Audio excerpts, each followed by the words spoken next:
Olá, se é a sua primeira vez aqui no canal do Professor Jonatas, seja muito bem-vindo e seja bem-vindo também à nossa aula de hoje, que é sobre geometria espacial, mais especificamente sobre o conteúdo de cilindros, tá? Vamos dar aqui uma atenção especial sobre os cilindros circulares retos, tá? Então, se você é novo aqui, eu peço que você fique até o final, acompanhe a nossa aula. Se gostar, deixa a sua curtida e compartilha com a galera, beleza? Então, bora lá! Como eu falei, nós trataremos sobre os cilindros circulares retos, tá? Mas para isso nós precisamos saber algumas denominações e conhecer alguns elementos.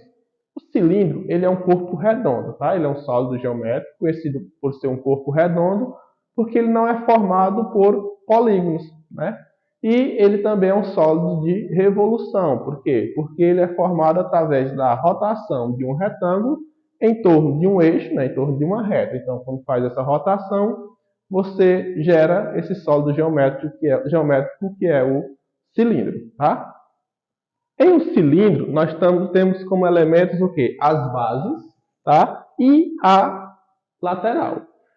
Quem são essas bases? Essas bases são formadas por círculos. Tá? Então, é muito interessante para a gente saber isso, né? Que ela é formada por círculos. Então, cada um desses círculos tem esse segmento que nós já conhecemos da geometria plana, que nós podemos chamá-lo de raio. E nesse caso do cilindro, ele será o raio do quê? O raio da base. Tá? E o cilindro também, esse segmento aqui, tá? Que vai da altura de um dos raios até o outro, ele é conhecido por geratriz. Tá?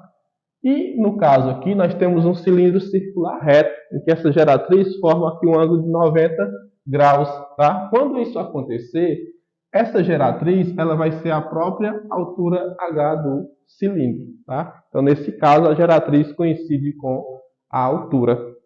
Beleza? Então, já temos aí dois elementos importantes. Conhecemos as bases, né? Sabemos que tem o raio, e se for de um ponto ao outro aqui será o diâmetro, e conhecemos a geratriz ou altura, tá?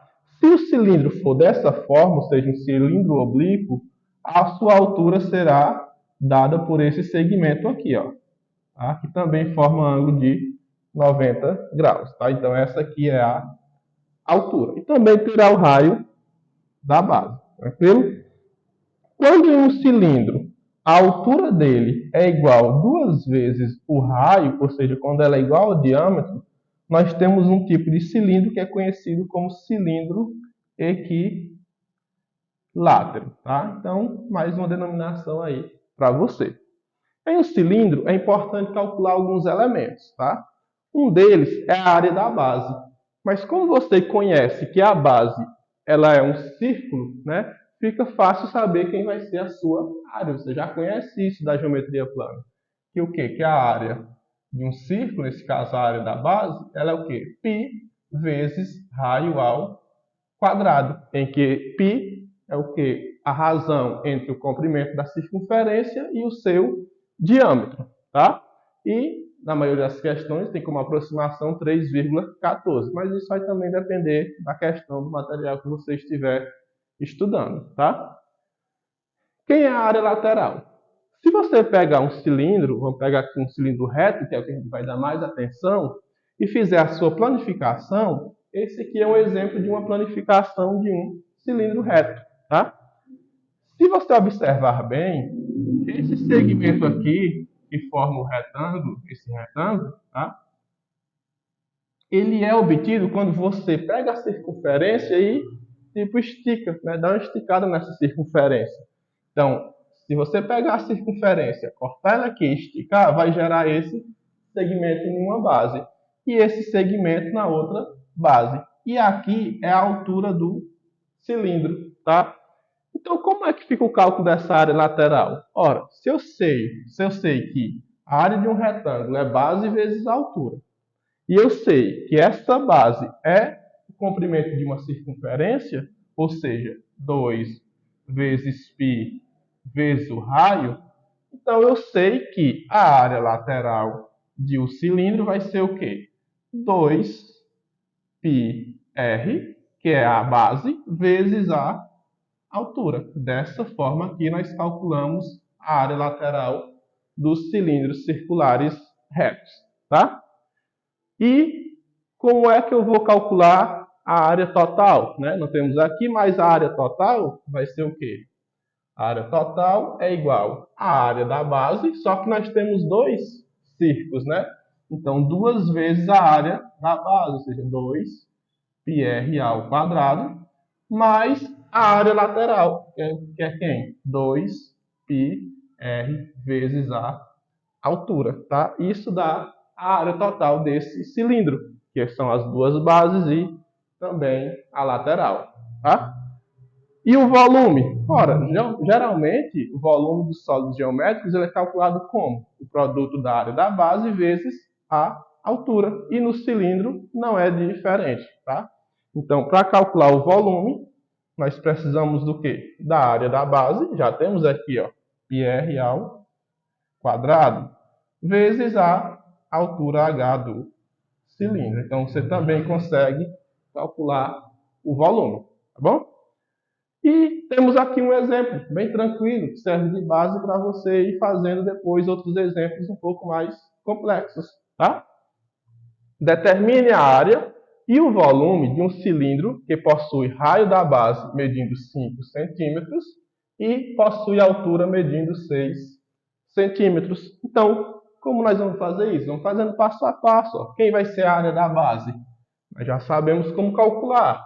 Π, vamos usar aqui 3,14, ou, caso a questão não traga, não seja preciso, vai depender muito do tipo de questão, você pode deixar o π mesmo, né? Então, π vezes o raio ao quadrado. Mas quem é o raio? 5, ou seja, 5 ao quadrado. Ou seja, a área da base é 5 ao quadrado, 25. Então, nós temos 25π. Se a questão trouxer a informação sobre esse valor de π, você multiplica por 25. Tá? E quem é a área lateral? 2π vezes o raio, quem é o raio? 5, vezes a altura, que é quanto?